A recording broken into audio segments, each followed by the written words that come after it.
Baik rekan-rekan semuanya, selamat berjumpa kembali di dalam channel saya tentang bahan dan ilmu file proyek. Nah, pada kali ini saya akan memberikan sedikit pemahaman dan juga sedikit cara tentang bagaimana cara membuat time schedule ataupun jadwal pelaksanaan pekerjaan kurva S. Nah, time schedule ini ada dua. Yang pertama time schedule rencana, yang kedua adalah time schedule realisasi. Nah, time schedule realisasi dikurangi time schedule rencana, maka akan melahirkan time schedule aktualisasi di lapangan, sehingga akan menghasilkan suatu deviasi, baik itu min ataupun plus. Nah, apabila min, maka kemungkinan pekerjaan kita akan mengalami keterlambatan, dan jika plus, maka kemungkinan pekerjaan kita akan lebih cepat selesai daripada durasi yang kita rencanakan. Nah, dalam sistem yang saya sajikan ini, saya membagi bobot dalam periode rata. Nanti akan dijelaskan di video tutorialnya. Sedangkan ada juga beberapa versi menggunakan periodenya dengan membagi persentase bobotnya. Nah, untuk lebih jelasnya, silakan rekan-rekan cek video kita di bawah ini selanjutnya. Baik, rekan-rekan semuanya, kali ini kita akan belajar ataupun bagi yang sudah mengetahui tentang memperdalam tentang tata cara pembuatan schedule ataupun time schedule atau jadwal pelaksanaan daripada pekerjaan di proyek konstruksi. Nah, untuk hal yang pertama yang harus kita siapkan, otomatis dia harus ada RAP ataupun rencana anggaran biaya, ataupun di dalam dokumen penawaran tender namanya nanti BOQ. Di sini tertulis Bill of Quantity. Nah, ini adalah RAP sebagai acuan kita dalam membuat time schedule-nya. Kemudian yang kedua yang harus kita siapkan adalah form ataupun format daripada time schedule tersebut. Nah, di sini sudah ada judulnya, jadwal pelaksanaan pekerjaan berbentuk dengan kurva S ataupun S-curve. Nah, kemudian dengan format, ini adalah format dalam mingguan. Nah, sehingga asumsinya dalam satu bulan itu ada 4 minggu. Dan kebetulan yang saya coba jelaskan pada kesempatan kali ini yaitu tentang permingguan, dengan asumsi saya pekerjaan ini hanya dilakukan dalam 1 bulan, yaitu 4 minggu. Nanti ke depan kalau memang memungkinkan dan banyak permintaan, akan kita buatkan dalam durasi 3 sampai dengan 6 bulan. Jadi untuk yang pertama kita buat dalam 1 bulan dulu. Nah, ini adalah form daripada format jadwal pelaksanaan pekerjaan ataupun time schedule. Seperti ini ada pekerjaan, lokasi, tahun anggarannya. Kemudian bila rekan-rekan mau, nanti bisa langsung download formnya, ada di deskripsinya, tinggal download aja.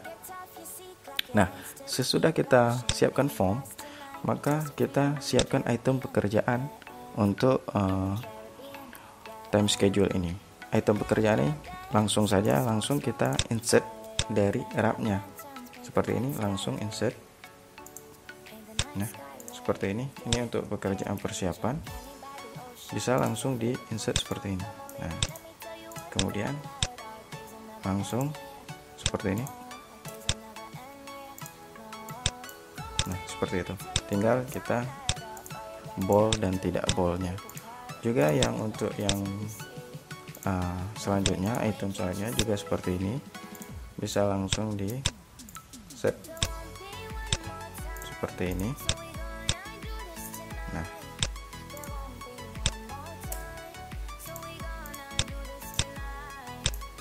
oke. Kemudian jika memang ada yang kurang di sini, ini kita hitung ada 3 kolom lagi. Apabila ada kurang di sini, tinggal kita insert kolom 1. Insert, seperti ini. Langsung kita insert kembali item pekerjaannya. Seperti ini. Oke.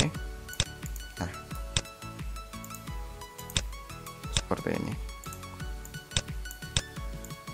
Tinggal kita boldkan yang mana yang bold. Oke, rekan-rekan sekalian, kita sudah melihat sudah ada item pekerjaan, di mana item pekerjaan ini yang akan kita buat sebagai time schedule-nya. Nah, seperti ini. Ini adalah keterangan di mana dari 0 sampai dengan 100% pekerjaan. Nah, setelah item pekerjaan kita insert, kemudian kita insert ataupun inputkan jumlah harganya. Misalnya seperti ini, saya kasih cara biar cepat, biar langsung seperti ini. Bisa dengan mudah seperti ini. Langsung dilihat di pekerjaan persiapannya, kemudian di total harga persiapan, berarti di sini. Oke. Nah, langsung. Oh, kalau lebih mudah lagi, kalau tidak perlu kita rubah-rubah lagi, langsung bisa kita input di harganya langsung seperti ini, biar lebih cepat. Kemudian di sini bisa langsung kita ambil di sini. Oke. Nah, seperti ini. Jadi tidak perlu kita perbaiki lagi, nanti bisa langsung cepat.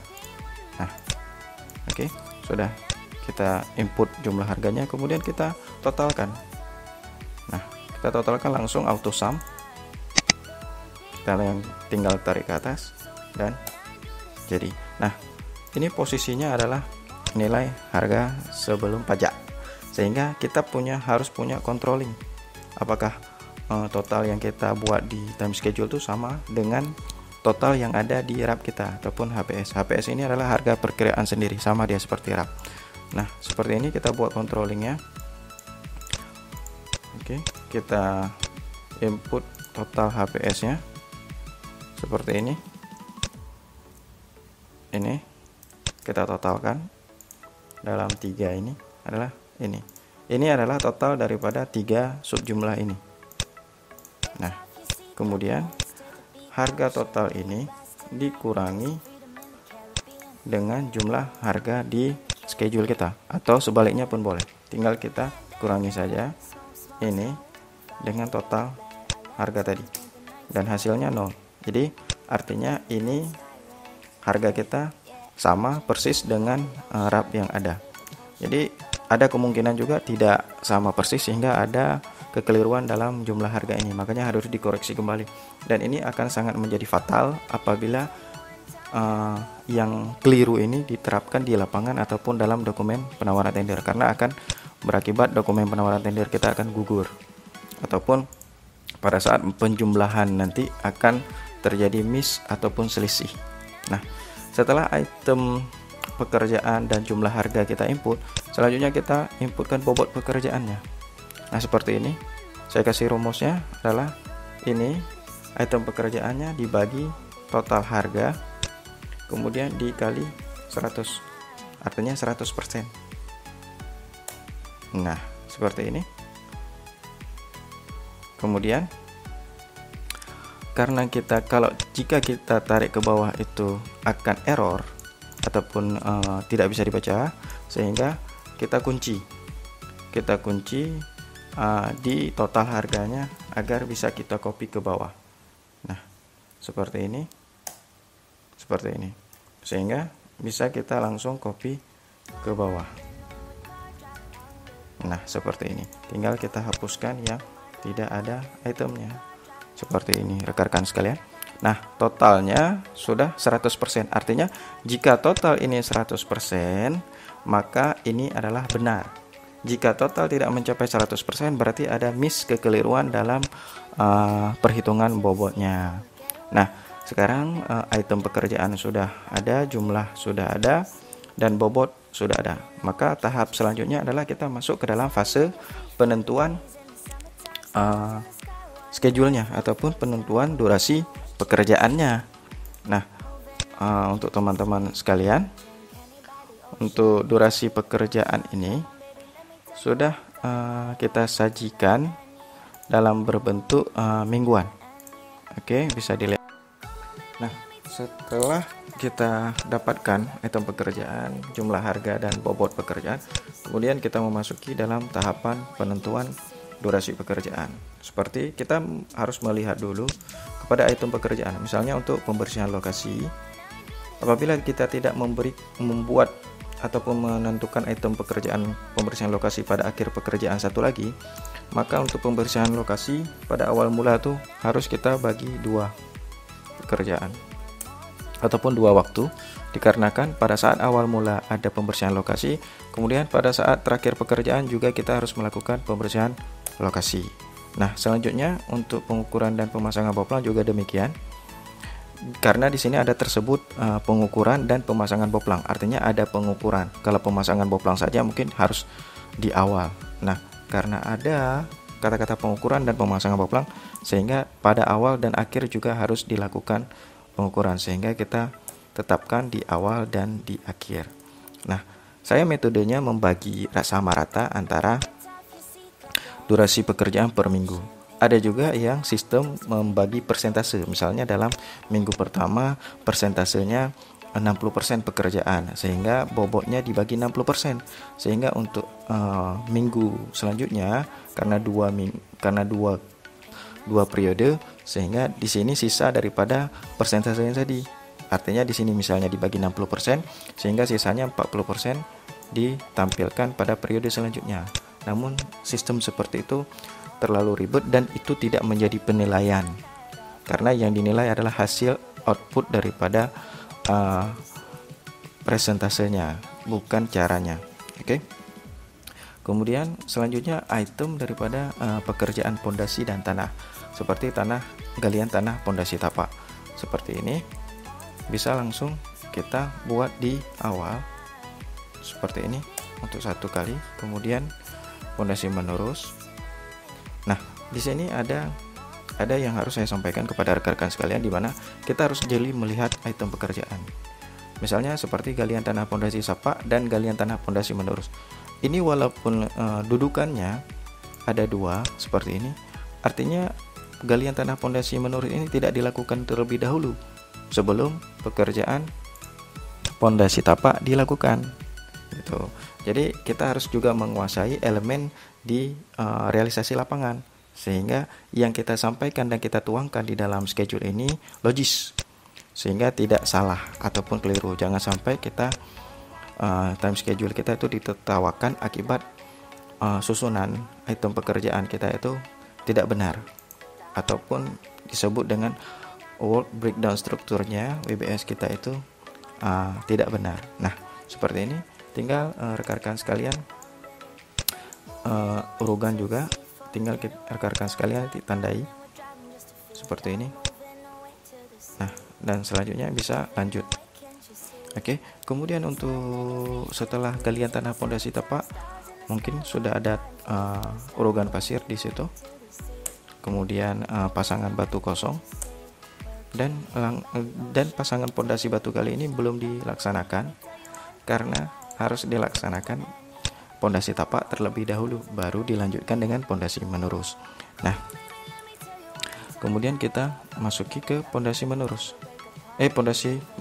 Ke pondasi tapak. Pondasi tapak ini kita buat 2 periode. Nah, seperti ini rekan-rekan sekalian.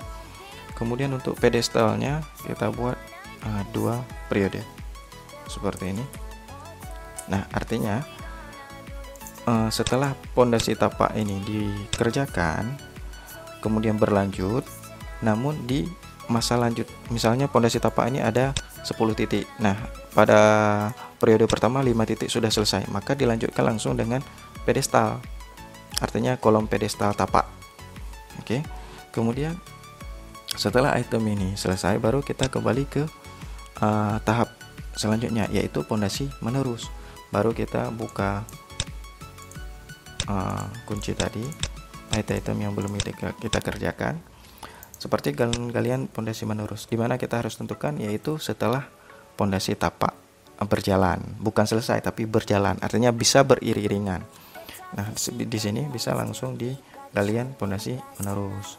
Kemudian urugan kembali ini setelah semuanya selesai baru diuruk.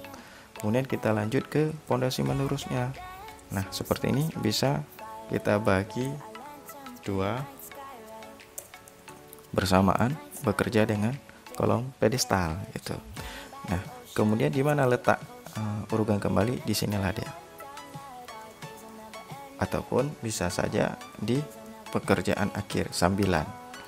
Nah, ini kan durasinya per minggu. Jadi ini 2 hari, ini bisa jadi 3 hari. Nah, kita lihat di total kesemuanya 100. Artinya jika kita mencapai 100 dengan persentase 100 berarti time schedule kita benar. Namun jika tidak mencapai 100, di bawah 100 berarti ada yang keliru, ada yang salah dalam perhitungan. Nah, selanjutnya tinggal kita buat bar chart. Bar chartnya tinggal kita beri kolom berwarna saja. Seperti ini. Nah, tinggal kita beri warna dan jadilah dia bar chart. Oke, rekan-rekan. Nah, di mana S kita, time schedule kita? Time schedule kita cara ambilnya blok di sini semua. Kemudian insert, ambil ini. Line dan ambillah ini. Nah, seperti ini. Kan? Namun sudah saya buat yang cantik di sini juga. Seperti ini. Ini adalah berdasarkan fluktuasi hasilnya. Nah, seperti ini kita tinggal set.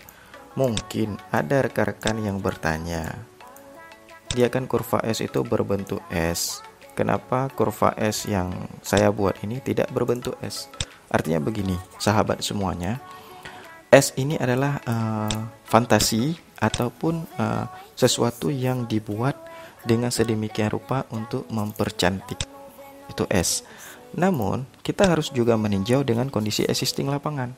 Artinya, pada saat kita membuat time schedule itu tidak mengacu kepada kurva S, namun mengacu kepada aktualisasi pekerjaan yang seharusnya di lapangan. Artinya begini, misalnya dengan pembersihan lokasi. Jika kita harus membuat S, mempercantik, artinya kita tidak bisa membagi dua pekerjaan ini. Nah, begitu juga dengan pekerjaan tapak juga. Jika kita harus mempercantik S ini, maka untuk pekerjaan tapak dimulai pada minggu kedua. Nah, sehingga dengan asumsi kita bisa melaksanakan pekerjaan di minggu 1, kenapa tidak? Cuman efeknya S tidak cantik atau tidak berbentuk seperti layaknya S. Tapi itu tidak menjadi masalah, karena yang menjadi penilaian dalam suatu durasi pekerjaan, dalam suatu sistem realisasi proyek, bukan dalam teori ya, dalam sistem realisasi proyek, S itu tidak mencerminkan sesuatu yang hebat, tetapi item pekerjaan yang kita lakukan di dalam minggu ataupun di dalam periode itulah yang menjadi penilaian suatu kurva S itu ataupun suatu time schedule itu benar. Oke, rekan-rekan sekalian, mungkin ini saja yang bisa saya sampaikan untuk materi ataupun bahan cara membuat kurva S ini. Kalau memang rekan-rekan mau dengan fotokopinya, silakan download di deskripsinya. Terima kasih telah menonton. Jika memang ini bermanfaat, silakan di subscribe dan di share, dan semoga berkah untuk kita semua dan menjadi koleksi referensi data ilmu bagi kita semua. Terima kasih.